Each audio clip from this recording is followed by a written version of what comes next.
Doctor Lakshmi గారు, ఇప్పుడు hair fall అనేది చాలా మందికి ఉన్న సమస్య అన్నమాట. జుట్టు రాలిపోవటం జుట్టు ఊడిపోవడం అనేది, దీనికి ఫ్లవర్ థెరపీ ద్వారా ఎటువంటి చికిత్సా విధానం అందుబాటులో ఉందంటారు? అంటే ఫ్లవర్ థెరపీ అంటే మ్యాజిక్ అంతా అవ్వటం అని కాదండి. ఒకటి ఏంటంటే కారణం, దేనికైనా జబ్బు కారణం వెతికి కారణాన్నే ట్రీట్ చేయాలి. ఈ హెయిర్ అనేది శరీరంలో ఎక్కడ ఉంటుంది అంటే, మనం తిన్న ఆహారం 3 భాగాలు అయ్యి అన్నం అదంతా ఒక భాగం బయటికి వెళ్తుంది మోషన్తో, ఒక భాగం రసంగా మారుతుంది. అన్నం రసం అయ్యి స్మాల్ ఇంటెస్టైన్ ద్వారా పొట్టలోకి వెళ్తుంది. ఆ రసం మళ్ళీ 3 భాగాలు అయ్యి ఒక భాగం కంద అవుతుంది, ఒక భాగం యూరిన్గా బయటకు వెళ్తుంది. ఓకే. ఇంకొక ఈ కంద మళ్ళీ 3 భాగాలు అవుతుంది, మళ్ళీ ఇంటర్న్ 3 భాగాలే. ఒక భాగంలో కఫము, చీము, జలుబు ఇవి బయటకు వెళ్తాయి, పాయిజన్ ఉంటే. ఒక భాగం ఫ్యాట్ అవుతుంది. ఆ ఫ్యాట్లో వేస్ట్గా వెళ్ళేది స్వెట్టింగ్, ఆయిల్. మనకి ఆయిల్ రాకపోయినా ఆయిల్ వస్తుంది, అది ఫ్యాట్లోంచి బయటకు వెళ్ళే విషయం. అది ఆయిల్, స్వెట్టింగ్. ఇది ఒక భాగం వచ్చి నరం కింద మారుద్ది. ఆ నరంలో వేస్ట్ ఏంటంటే మన ఎమోషన్స్, మన మూమెంటు, రెస్ట్లెస్నెస్ ఇవన్నీ తట్టుకుంటుంది. అది వేస్ట్. ఈ బోన్ అవుతుంది లాస్ట్ది. నరము బోన్ కండెన్స్ అయ్యి ఒక భాగం బోన్ అవ్వాలి.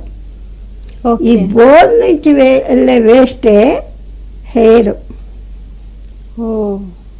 బోన్ 3 భాగాలు అయ్యి ఆ 3 భాగాల్లో ఒక భాగం హెయిర్, నెయిల్స్ వెళ్తాయి, ఒక భాగం బోన్ మ్యారో అవుతుంది.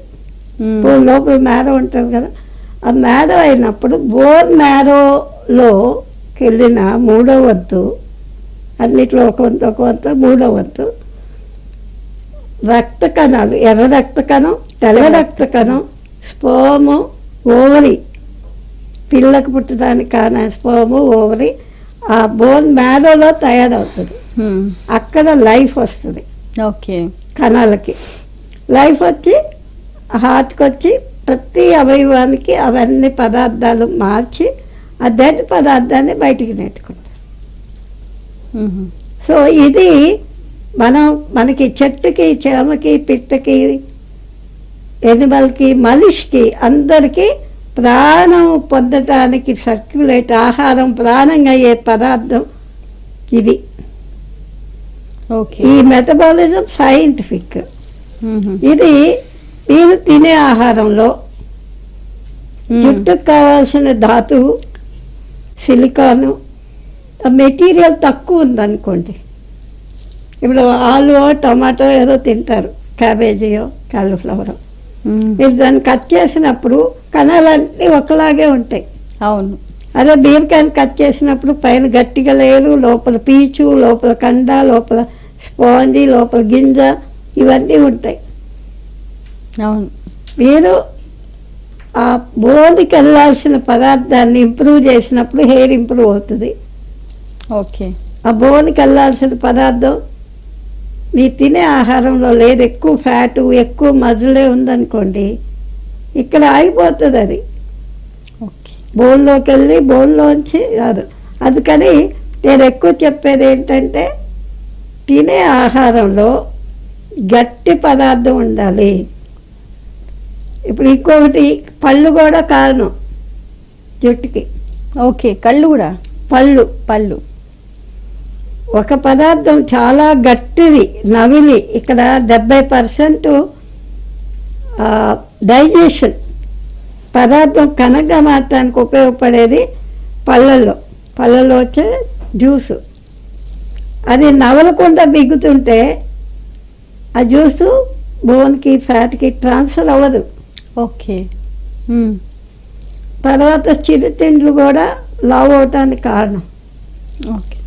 అందుకని మన పదార్థము, మన డిఎన్ఏ ప్రకారం నవిలి దాన్ని ఎంజైమ్స్ను కలిపి తిన్నప్పుడు బోన్లోకి వెళ్ళినప్పుడే బోన్ నుంచి వస్తుంది. తర్వాత పదార్థం ఎక్కువ ఏది ఉంటుందంటే మొలకెత్తినవి కాకుండా ఉడకబెట్టిన పప్పులు గింజలు, ఏవి మినువులు, పెసలు, కందులు, ఉలవలు, అలసందలు అవన్నీ తినాలి. తీగ కాయగూరలు తినాలి. బాగుంది. అసలు సాధారణంగా చాలా మంది అనుకుంటూ ఉంటారు ఫ్లవర్ థెరపీలో ఏముంటుందిలే అని అంటారు, కానీ మీరు ఎక్స్ప్లెయిన్ చేస్తుంటే తెలుస్తుంది అసలు ఫ్లవర్ థెరపీ ద్వారా కూడా మనం ఇంతగా ఒక రోగాన్ని సమూలంగా నయం చేసుకోవచ్చా అని. చాలా సంతోషం అండి. మీ అమూల్యమైన సమయాన్ని కేటాయించి ఎన్నో విషయాన్ని వివరంగా మా అందరికీ తెలియజేసినందుకు ధన్యవాదాలు. ధన్యవాదాలండి.